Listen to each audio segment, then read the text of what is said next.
आपका स्वागत है आपके अपने YouTube चैनल महाअध्ययन में। वीडियो को लाइक करें और चैनल को अगर आपने अभी तक सब्सक्राइब नहीं किया है तो जल्दी से कर दें। आज हम करने जा रहे हैं हमारी छठी की कक्षाओं के लिए मैथ की यानी कि गणित की वर्कशीट नंबर 21 और आज तारीख है 8 दिसंबर। आज हम दशमलव दशांश के बारे में बात करेंगे। भीम और जुगनू अपनी अपनी कलम की लंबाई मापते हैं। भीम की कलम 7 सेंटीमीटर 5 मिलीमीटर लंबी है और जग्गू की पेंसिल की बात करें तो वो 8 सेंटीमीटर 3 मिलीमीटर लंबी है। अब हमसे कहा गया है कि क्या आप जानते हैं कि इसे सेंटीमीटर में कैसे व्यक्त करेंगे। अब दशमलव में अगर इसे व्यक्त करना है तो यहाँ पर इसका क्या मतलब है। इसका मतलब है कि भीम की पेंसिल की लंबाई इतनी है और जग्गू की पेंसिल की लंबाई इतनी है।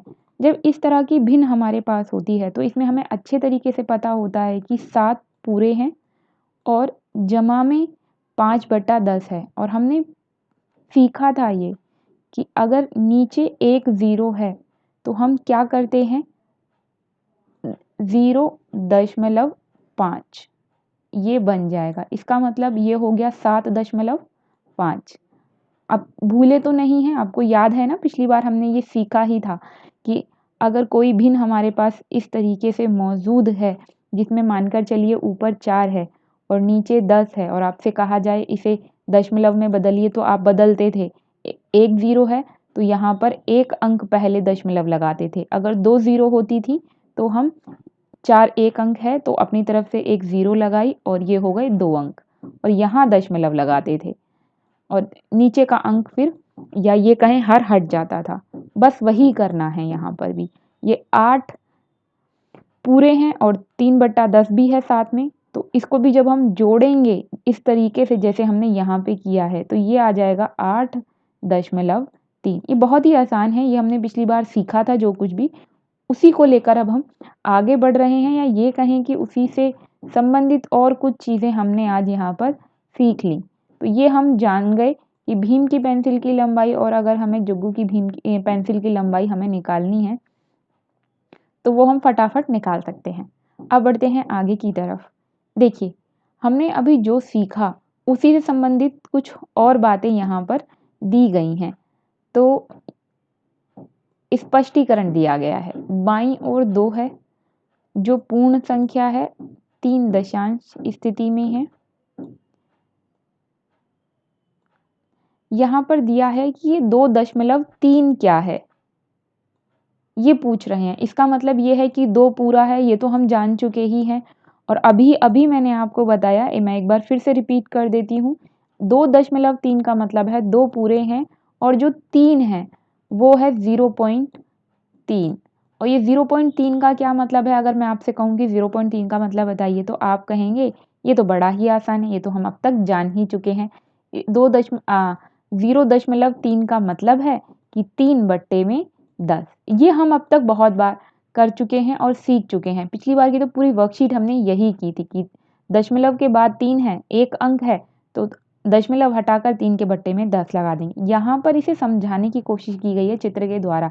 जो हम पिछली बहुत सारी वर्कशीटों में हम ये सब समझ चुके हैं, इसलिए अब हम इसे रिपीट नहीं करेंगे, सिर्फ अपने कॉन्सेप्ट के साथ आगे बढ़ेंगे।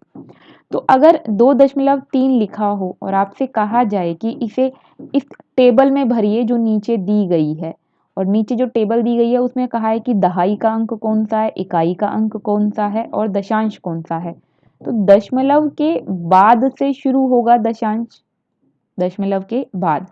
तो दशमलव के बाद 3 है तो वो आ गया दशांश में जो 1/10 की फॉर्म में है, तो वो हमारा यही है, यानी कि ये आपको बहुत अच्छे से समझ में आ गया। उसके बाद 2 इकाई है हमारी, तो 2 को इकाई में भर दिया।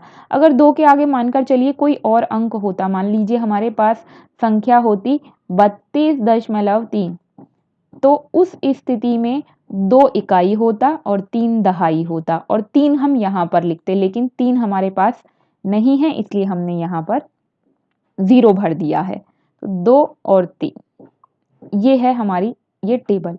अब हमें करना सिर्फ ये है कि प्रश्न उत्तरों को हल करना है, तो फटाफट से कर लेते हैं। प्रत्येक को दशमलव के रूप में लिखना है, तो ये क्या बनेगा, ये बनेगा 0.5 बन जाएगा क्योंकि बट्टे में सिर्फ 10 है। ये क्या बनेगा, तो आप कहेंगे ये बनेगा 4.2। फिर आपसे कहा जाए अगला क्या बनेगा, तो आप कहेंगे ये भी 3.7 बनेगा। लेकिन मैं आपके लिए जो हल लेकर आई हूँ वो रहे ये। आपको याद है हमने ये भी सीखा था, अगर आपको हल का भी थोड़ा कुछ याद होगा तो, अगर हमारे पास ये दिया होता है तो इसका मतलब होता है 4 गुणा 10 जमा में 2। ये यहाँ पर मैंने इसी तरीके से किया है ताकि आप एक और नया तरीका आपको याद रहे। इसको करने का एक और तरीका है, मतलब सिंपल तरीका तो ये था ही, ये एक और तरीका भी है। 4 जो हर है उसे 4 से गुणा किया और जमा 2 किया, तो 40 जमा में 2 ये आ गया।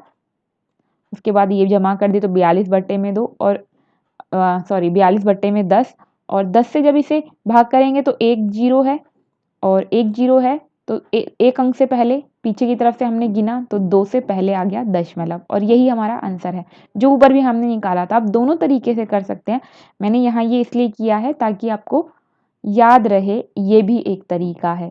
फिर ये भी हमने इसी तरह से हल कर लिया। उसके बाद यहाँ पर हमें ये अंक दिए हैं और हमें इन्हें तालिका में भरना है।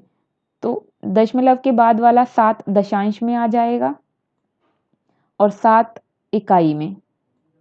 बिल्कुल इसी तरीके से 13.6 में से 6 दशांश में, 3 इकाई में, और देखिए 1 आ गया दहाई में। और इसी तरह से हमने आगे भी इस सवाल को कर लिया। तो ये थी महाअध्ययन की तरफ से आज की मैथमेटिक्स की वर्कशीट।